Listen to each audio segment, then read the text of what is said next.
Even if dreams can show us the future, this dream did not make sense. Must I never pass a lorry on a clear road? Can a dream show us the future and give us the opportunity of changing it? It is hard to believe. If we can see the future in a dream, then surely the future already exists. If it does, then we are not free to act in the ways we wish to. We are not responsible for our own lives. Before I tell you the dream, I must explain a little about the context. It was the summer of 4 years ago, and I was driving my family back from Italy through the south of France.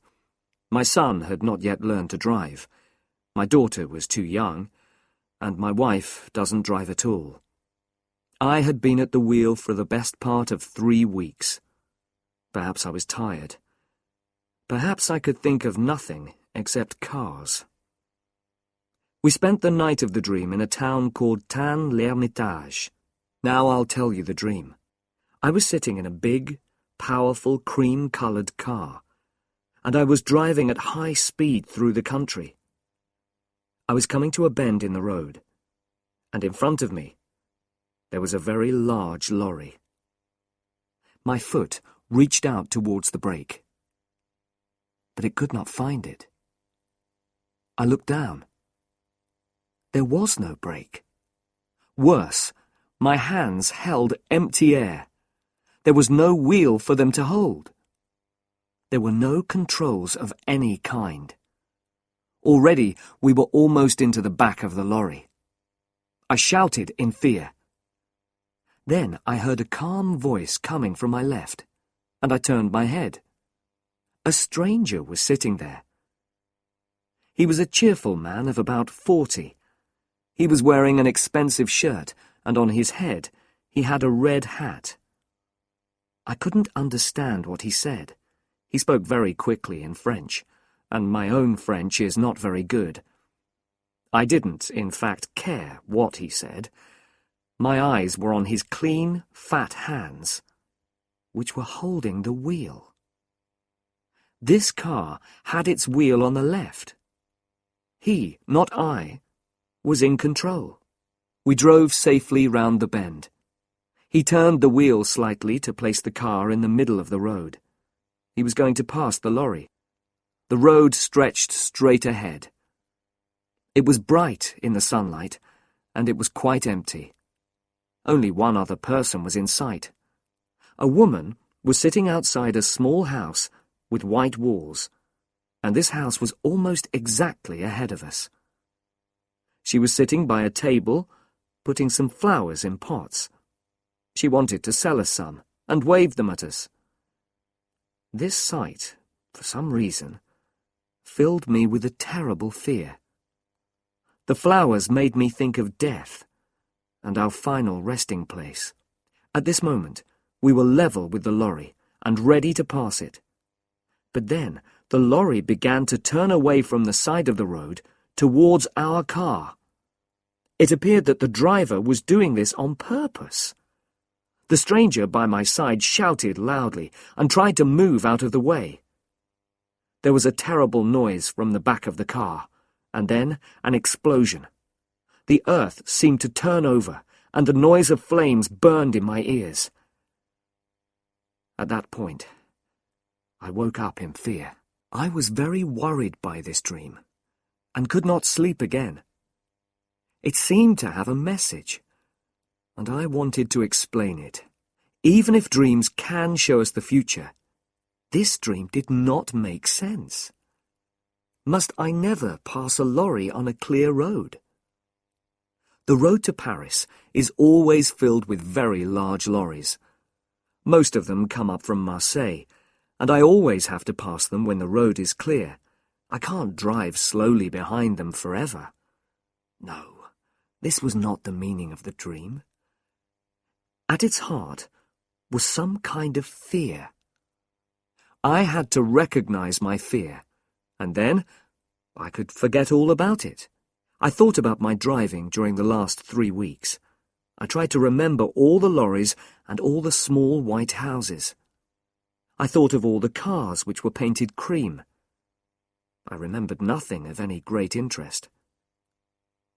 I had imagined that the road in the dream must be in France. It was long, empty, and straight. But then I remembered that we had passed the lorry on the right.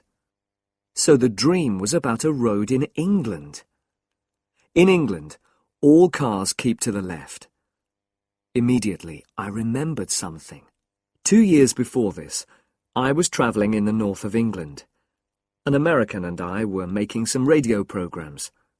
He had brought his car from America, and of course the driver sat on the left side. The brakes and other controls were also on the left. But the colour of his car was not cream. The American was a careless driver, and often passed other cars against my advice. Remember that I was in a better position to see. I was sitting on the right. Once, just after Nottingham, he played chicken. You probably know about chicken. It is a game that is played on the roads. It is becoming more and more popular in America because long journeys are often very dull. You just move your car into the middle of the road and stay there. When another car appears, it comes towards you in the middle of the road. The driver who turns away is the chicken. Quite often, neither driver turns away. I expressed my displeasure at this game in language that the American could not fail to understand. We did not play it again, but it had probably left its mark on my mind. So then, when I was asleep, I experienced it all again in a dream. I also remembered something else while I was having breakfast. When we played chicken, it was an uncommonly windy day. We stopped at Chesterfield, and the American bought a hat. It was a black hat, not a red one, but in dreams details are not always exact. After this, I forgot about the dream until the afternoon. The big French lorries often play their own game. They stay in the middle of the road, and you can't pass them. You have to stay behind them. Sometimes you have to follow them for endless kilometres, although the roads are almost completely empty. This afternoon, we were following a large vehicle which was making terrible noises.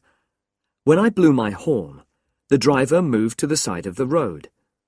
But it was the wrong side. He was driving along on the left, instead of keeping to the right. There was enough space on the right for me to pass him, but to do that would be wrong. So I just followed him for a few kilometres, and I told myself not to pass him. I considered the situation from every point of view. I could certainly turn my car more quickly than he could turn his lorry. It was a very big, heavy lorry. Could I perhaps pass him quickly on the right before he could do anything?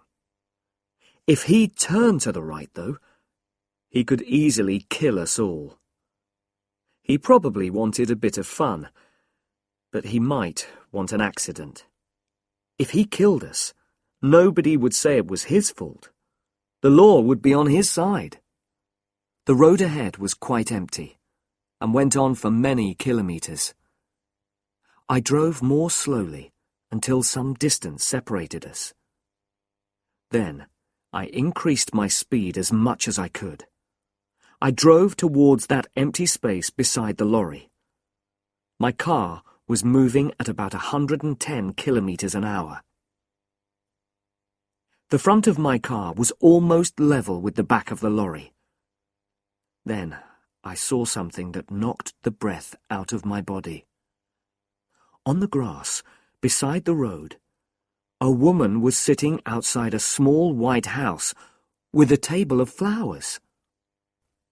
For the first time in my life, I changed my mind while I was preparing to pass another vehicle. My foot went down hard on the brake. The car rocked from side to side. From behind me, I heard the sound of a horn.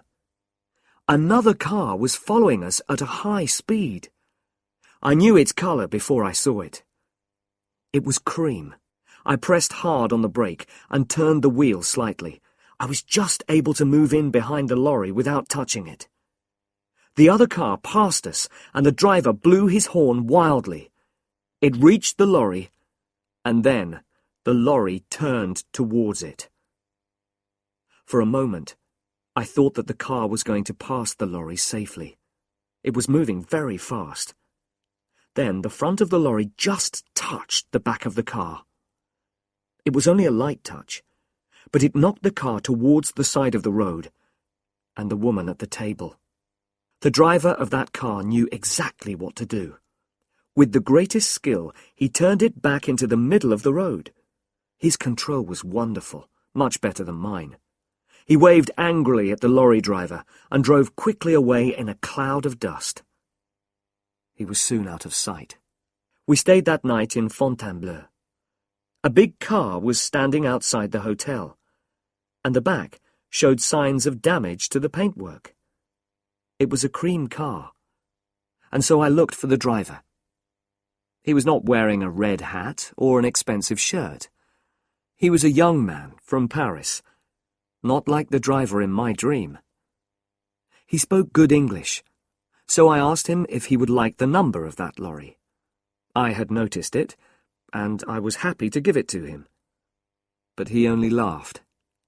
The law won't help you if you pass on the wrong side of the road. To him, the whole thing had been a game. It tests your skill, he said. If the car is powerful enough, you can do it. But you couldn't do it. Not in your car. I didn't tell him about my dream. My reason for not passing the lorry. There was no time. He was in a hurry and wanted to reach Paris quickly. It made me think, though. I don't really believe in dreams, of course. But some things saved us all from a terrible death. Thanks for watching. If you enjoyed this story, be sure to hit the subscribe button and feel free to watch one of our other stories. Until next time, happy learning.